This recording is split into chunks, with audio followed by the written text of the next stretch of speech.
Hello, नमस्ते, भारत वाइसी में आपका स्वागत है। चैनल पे नए तो पता है ना क्या करना है, like, share, subscribe and comment. Mahakumbh शुरू हो चुका है, जी हाँ, और इसकी अपनी एक काफ़ी महत्वता है, काफ़ी सिग्निफिकेंस है सनातन धर्म में, हिंदुओं के उसमें। तो वहाँ पर पे ये जो कुछ दिन अब रहेंगे, 1 महीने से ज़्यादा, लगभग 40-45 दिन का ये एक पीरियड है जो कि चलेगा फरवरी तक।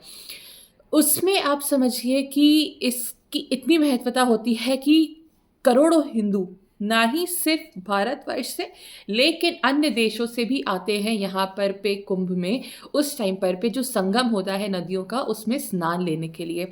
आप समझ सकते हैं इतनी ठंड में अगर इतने करोड़ों भक्त एक जगह आते हैं तो उनकी वो श्रद्धा भाव कितना ज़्यादा होगा अपने धर्म के लिए। और ना ही सिर्फ हिंदू, लेकिन इसमें बहुत सारे देशों के विदेशी लोग जिन्होंने सनातन धर्म को अपना लिया है और हिंदू तौर तरीके से वो जीते हैं, जीना चाहते हैं, वो लोग भी यहाँ पर पे आते हैं। और वो लोग, जैसे आप समझ सकते हैं कि एप्पल जो को-फाउंडर थे स्टीव जॉब्स, उनकी जो पत्नी रही हैं, उन्होंने सनातन धर्म एक तरीके से अपना लिया है और वो इस बार यहाँ पर पे आई हैं और प्रयागराज में वो भी कुंभ में रहेंगी। और एक तरीके से आप मान सकते हैं वो 45-50 दिन एक सन्यासिन बन कर के रहेंगी, जिसमें वह वही खाना खाएँगी जो वहाँ पे सन्यासी खाएँगे, जैसे सोते हैं नीचे ज़मीन पे सोना, ये सब तरीके से वो रहेंगी। ऐसी बहुत सारी चीज़ें जो शायद आप और हम लोग सोच भी नहीं सकते हैं करने की। तो ये एक श्रद्धा भाव दिखाता है और ये सनातन की आपको एक शक्ति दिखाता है कि कितना ज़्यादा महत्वपूर्ण है ये जो कुंभ हो रहा है। कुंभ ना ही सिर्फ़ और सिर्फ़ हमारे कल्चर के लिए इम्पोर्टेंट है, हमारी ट्रेडिशन से जुड़ा हुआ है, बट इसका अपना एक साइंटिफिक मीनिंग भी बहुत ज़्यादा है कुंभ का। और दूसरा ये कि ये किस तरीके से हमारी इकोनॉमी को, हमारे जो देश में ये है, इसका जो पैसा आएगा इतने करोड़ों लोगों द्वारा, वो भी कितने सारे लोगों को रोज़गार दे रहा है। तो कुंभ अपने में एक बहुत बड़ा एक मेला है। वो कुंभ का मेला नहीं जैसे किसी मूवीज़ में मज़ाक बनाया जाता है, उसकी बात अलग है। डेफ़िनेटली यहाँ पे हज़ारों करोड़ों लोग आते हैं। इस साल भी यहाँ पर पे कुछ भी नहीं है तो 10, 15, 20 करोड़ लोग उम्मीद है आने की, और आएँगे भी। तो अब हम आगे बढ़ते हैं, हम बात करते हैं कुंभ का सिग्निफिकेंस, मतलब कुंभ शुरू कैसे हुआ है, कुंभ स्टार्ट कैसे हुआ है, क्यों मतलब कुंभ होता है। ऐसे फ़िलहाल ये माना जा रहा है कि इस बार, क्योंकि जो पूरा जो कुंभ होता है ये 12 साल में एक बार आपका माना जाता है। जो बीच में होता है उसे अर्ध कुंभ कहा जाता है। लेकिन जो इस बार का कुंभ पड़ रहा है, ये ऐसा है कि इसमें आपको 12 कुंभों का एक साथ आपको पुण्य प्राप्त होगा। ये इसका कुछ ऐसा संयोग बन रहा है जो 144 साल बाद बनता है, क्योंकि 12 इंटू 12 करेंगे हम तो 144 मिलता है और उसका उतना गुना कुछ पुण्य है जो इस बार वो बन रहा है। कुछ इस तरीके से कॉन्स्टलेशंस बन रहे हैं, कुछ इस तरीके से वो शक्तियाँ हैं जो इस बार इसको और ज़्यादा प्रभावशाली और पुण्यशाली बना रहे हैं कुंभ को। तो कुंभ बेसिकली कैसे सेलिब्रेट करने में आया है, ये हम आपको थोड़ा-सा एक इन्फॉर्मेशन देते हैं। वैसे तो हमारे वेद में और पुराणों में, हम लोग के सॉरी पुराणों में, वेद में नहीं, कुंभ के बारे में काफ़ी कुछ दिया हुआ है कि कुछ-कुछ टाइम पे किन-किन नदियों को जब मिलना होता है, फिर उसका एक पर्टिकुलर एक तरीके से मेल मिलना, वहाँ पर पे जब मिलते हैं तो उसका क्या मतलब होता है, उसका क्या असर पड़ता है। तो यहाँ पर भी इसका ये भी होता था कि पुराने ज़माने में, जैसे आज तो आप और हम लोग सोशल मीडिया से बात करते हैं, हमारे पास व्हाट्सएप है, फ़ेसबुक है, इंस्टाग्राम है, कॉल है। उस ज़माने में जब फ़ोन वगैरह नहीं होता था तो लोग ऐसे ही मिलते थे कि इतने सालों के बाद अलग-अलग देश के कोनों से लोग आया करते थे, वहाँ पर पे स्नान किया करते थे और एक-दूसरे से मिला भी करते थे। तो ये एक तरीके से एक सामाजिक मिलने-जुलने का भी एक काफ़ी बहुत बड़ा इवेंट हुआ करता था कुंभ का। कुंभ का एक काफ़ी बड़ा जो बैकग्राउंड है, या हम कह सकते हैं हिस्ट्री है, वह ये है कि कुंभ का माना ये जाता है जब समुद्र मंथन हुआ था। ये माना जाता है कि जो देवता और असुर थे उनके बीच में जब वो खींचतान चल रही थी, तब वहाँ पर पे जब चर्न किया जा रहा था, जब खींचा जा रहा था, तो जो बीच में मथना जा रहा था, जो मथा जा रहा था उस टाइम पर पे, तो वो हमारे इस ब्रह्मांड के कुछ बेसिक यूनिवर्स के हमारे एलिमेंट्स थे, जिसे जो हम मान के चलते हैं। तो उन सबको जो देवता और असुर थे,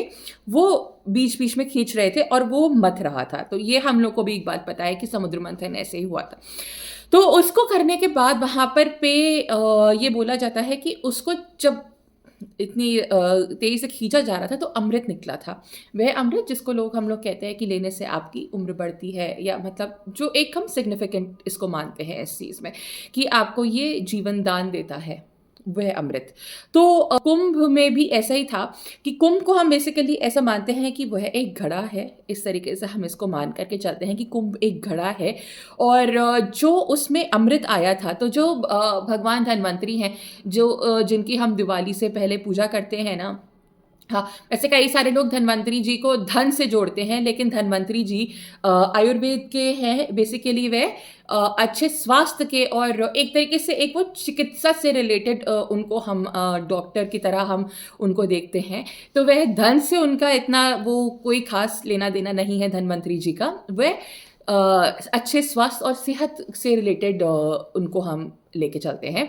तो इसलिए जो ये एक घड़े में ये निकल के आया था अमृत, तो यह जो धन्वंतरी जी थे ना, इनके इस अमृत की वजह से, और उसके बाद ये कहते हैं कि जो ये अमृत था ना, इसके बूंदें गिरी थी कहीं-कहीं पर पे। तो यह बूंदें 4 जगहों पे गिरी थी, है ना? तो ये 4 जगहों पे जहाँ पे बूंदें गिरी थीं, तो इसीलिए बोला जाता है कि ये एक समय बनता है, कुछ सालों के बाद एक जगह ऐसी बनती है जहाँ संगम होता है नदियों का, और वहाँ जा कर के आपको उस टाइम पर पे स्नान लेना चाहिए। तो उससे आपका बेसिकली हम कहते हैं कि वह अमृत आपको मिलता है, आपकी उम्र बढ़ती है, आप शारीरिक रोगों से मुक्त होते हैं, आपके कई सारे जो आप पाप, अब ये नहीं है कि आपने पाप कर दिए ज़िंदगी भर और जाके आपने वहाँ पे एक बार डुबकी लगा ली और आपके सारे पाप खत्म हो गए, ऐसा कुछ नहीं हो रहा है। लेकिन ये आपकी अच्छी सेहत, अच्छी दिमागी सेहत के लिए ये ज़्यादा ज़रूरी होता है। तो ये माना जाता है, इसीलिए एक हमको संगम पता है कि यहाँ पर होता है, दूसरा हमें पता है कि मध्य प्रदेश में होता है। इस तरीके से हमें पता है कि संगम यहाँ पर है। तो यहाँ पर जिस तरीके से प्रयागराज में इस टाइम पर पे हो रहा है, तो अब यहाँ पर पे उसकी महत्वपूर्ण उसकी भूमिका बहुत ज़्यादा है।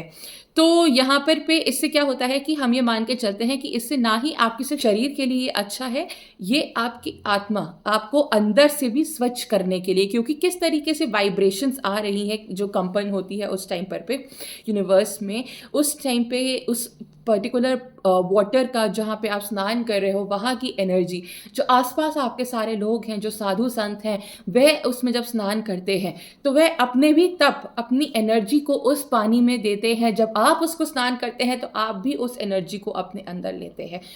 तो कुछ भी हमारे सनातन धर्म में अनसाइंटिफिक नहीं है। और क्यों महाकुंभ होता है, बेसिकली ये इसीलिए होता है ताकि आप जाएं इतने सालों में, और जब आप यहाँ जाकर के उस पानी में डुबकी लेते हैं, आप वहाँ जाकर के उसमें स्नान करते हैं, तब आप वो एनर्जी लेते हैं, आप उस एनर्जी का पार्ट बनते हैं, और आप अपने आप को मानसिक और शारीरिक तरीके से अंदर खुद स्वच्छ भी करते हैं, और वो पॉजिटिव एनर्जी का आप अपने अंदर एक तरीके से संचार भी करते हैं। तो इसीलिए कुंभ की बहुत बड़ी एक सिग्निफिकेंस है हमारे सनातन धर्म में। हो सके तो प्लीज़ इस बार आप लोग भी जाइएगा। बहुत ही अच्छी यहाँ पर पे पूरी तैयारी कर रखी है प्रयागराज में यूपी गवर्नमेंट ने। आप प्लीज़ जाइएगा, बहुत सेफ़ है। और एक बार मेरा मानना है कि हर हिंदू को, हर सनातनी को अपने जन्म में एक बार कम से कम कोशिश करके प्रयागराज या किसी भी आप कुंभ ज़रूर से जाइए। अभी फ़िलहाल यहाँ पर पे है, तो एक बार होकर के आइएगा। नमस्ते।